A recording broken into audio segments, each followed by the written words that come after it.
Hi, good afternoon guys. So, ngayon, bago tayo magsimula ng vlog yan.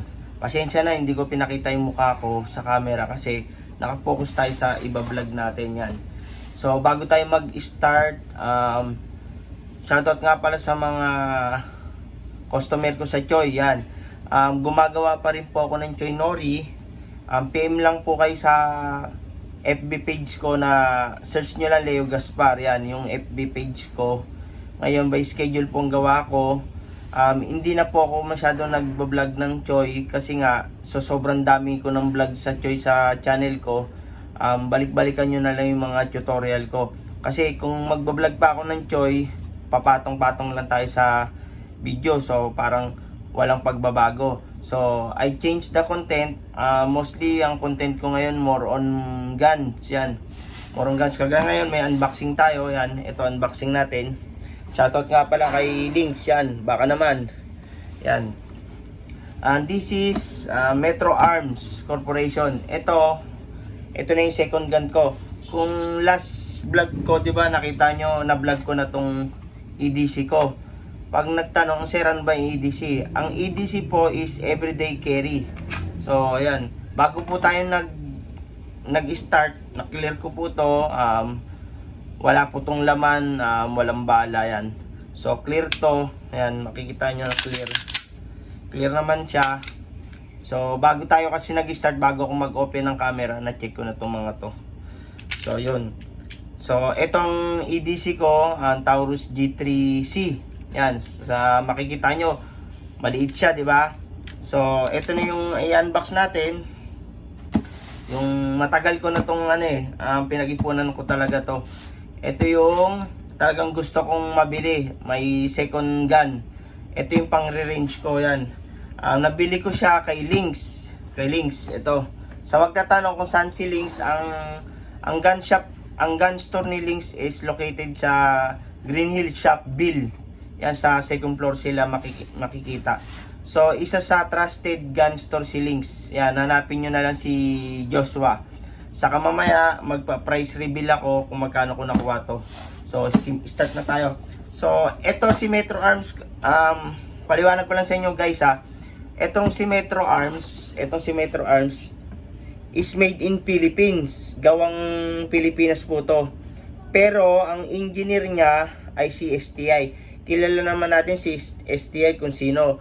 Sila yung mga high-end na gumagawa ng mga firearms na parang ang level is mga Lamborghini. Kasi ang STI is mahal. Sobrang mahal. So, hindi natin kaya bumili pang ganun. So, ang binili ko is Metro Arms.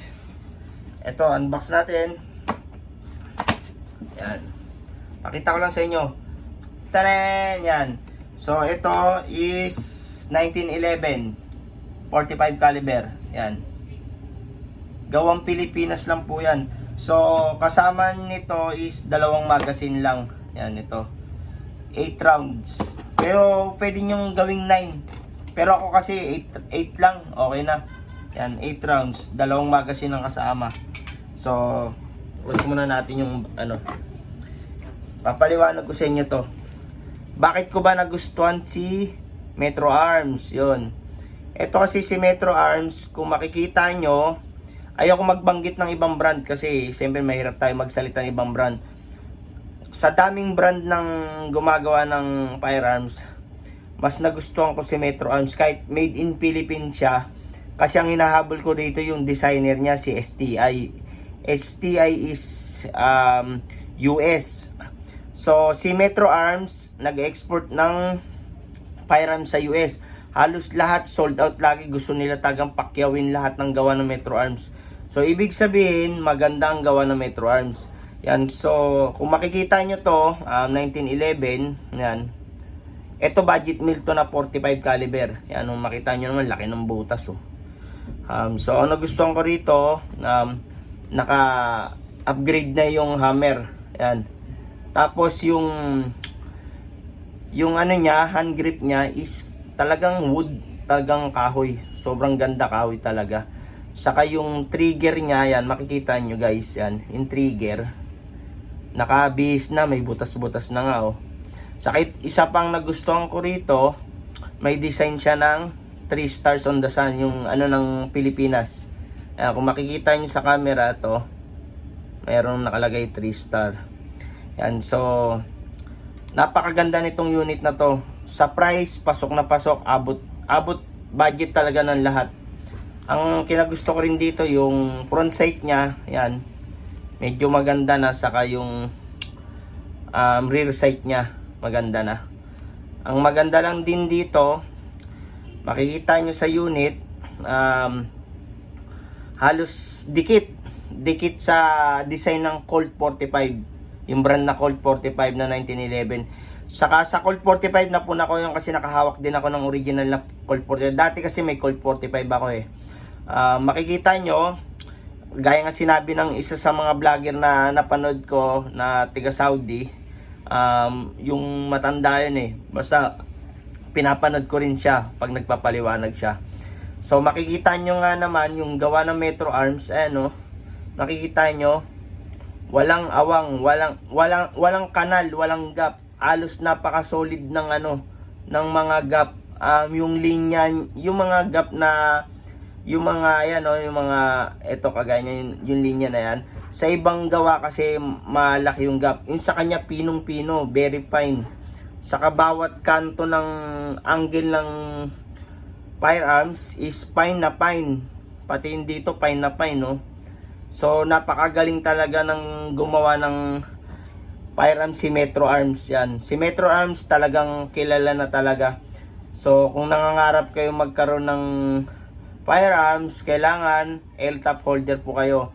Yan, bago po kayo bumili sa any gun store na trusted gun store, ang kailangan nyo po talaga L-top holder po kayo. Yan. So ang masasabi ko lang, ang pag-own ng FA is hindi ganun kadali, saka mabigat na responsible. Kailangan hindi tayo mainitin ng ulo, hindi tayo pumapasok sa gulo, yan. Kasi hindi siya laruan para binili mo siya.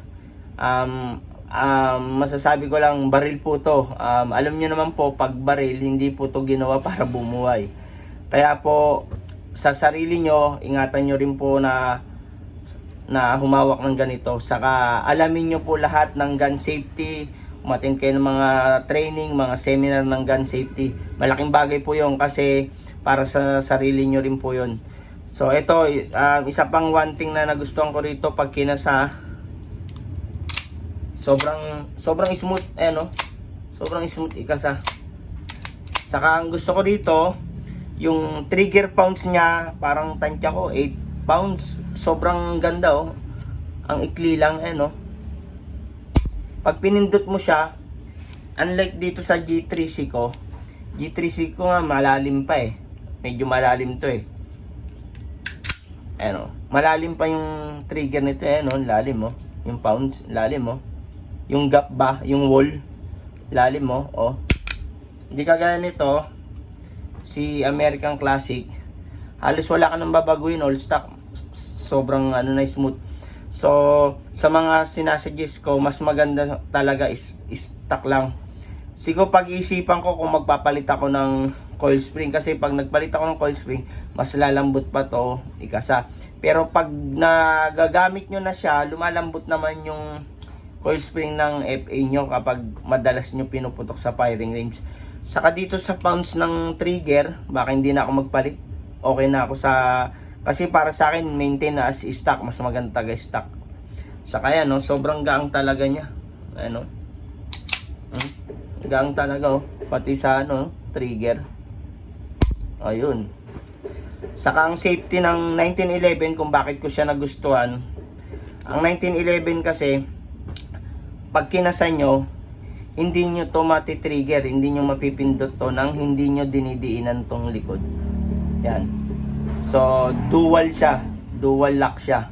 Ito yung safety niya. Andito yung safety niya sa likod. Hindi nyo siya mapipindot kung hindi nyo didiinan to. Yan, pakita ko sa inyo ulit. Yan, kinasa ko na. Naka hammer ready na yan. Pag pinindot nyo ganyan, wala. Safe, diba? So, Isa pang safety, may safety siya rito. Yan. Pag sinip mo yan, safe na yan. Pag binaba mo yan, safe yan. So, hindi mo rin siya mapipindot kung hindi mo to pipindutin. Kaya nga pag pinindot mo to, dininan mong ganyan, saka lang siya puputok. Bang, yun. So, sobrang safe na safe ang 1911 talaga para sa akin. Sa lahat ng firearms, para sa akin mas safe ang 1911. So, abangan nyo yung break-in ko nito. Ibi-break-in ko pa lang siya, hindi pa to nabi-break-in. Sobrang virgin pa, bagong-bago. Yan. So, isa pang tips ko sa mga nagbabaril, meron ako napupuna sa ibang baguhan na pag nagkasa, ganitong hawak. Ganitong hawak, oh. Mali po yun. Mali po yung ganitong hawak na kasa. Kaya po may mga grip na ganyan, dyan nyo po hahawakan yan para pag kinasa nyo po. Pwede nyo po ikasa na pag ganito, pwede nyo ikasa mo. Wag na po kayong magkakasa ng ganito. Dahil pag naipit po kayo rito, sigurado po wakwak po yung palad nyo. May nakikita talaga ako sa mga taong alam ko walang alam sa baril, walang alam humawak. Dito sila nagkakasa. Ganyan sila magkasa, oh. Mali po yun, very wrong po yun.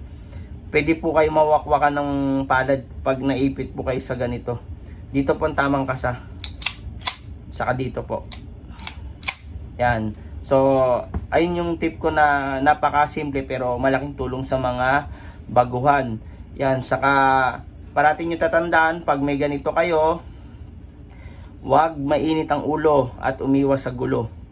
Yan. Basta, malaking responsibilidad ang magkaroon ng ganito. Hindi biro talaga. So yan, so nakita nyo na unbox ko na yung second gun ko. Bali second gun ko to second unit ko to. Metro Arms American Classic. Ang kulay nito is blue finish. Yan. Abangan nyo pag binalag ko to, pag binirekin ko to. Pero nakatesting na ako nito, sobrang ganda iputok talaga nito. Accurate na accurate to. Ang sight nito is 6 o'clock. Yan, so makikita nyo, laki oh. Laki, deep. Makikita nyo yung butas pagtatapatin ko. Ito kasing EDC ko 9mm oh. Ang liit lang ng butas oh. Kumpara dito, ang laki oh. 45 caliber. So, ayan. So, dalawa na sila. Ayan. Isang EDC ko, isang range gun ko. So, abangan nyo pag binirekin ko na tong range gun ko. Ayan. So, paalam guys. So, thanks sa panonood. Sana makatulong yung video na to sa mga, lalo sa mga beginners, sa mga nag-iisip na magbaril, mga baguhan na gustong-gusto magkabaril yun. Basta, lagi nyong tatandaan ang 4 cardinal rules yan. Sa karali nyo lahat ng gun safety seminar. Yun. So, paalam guys.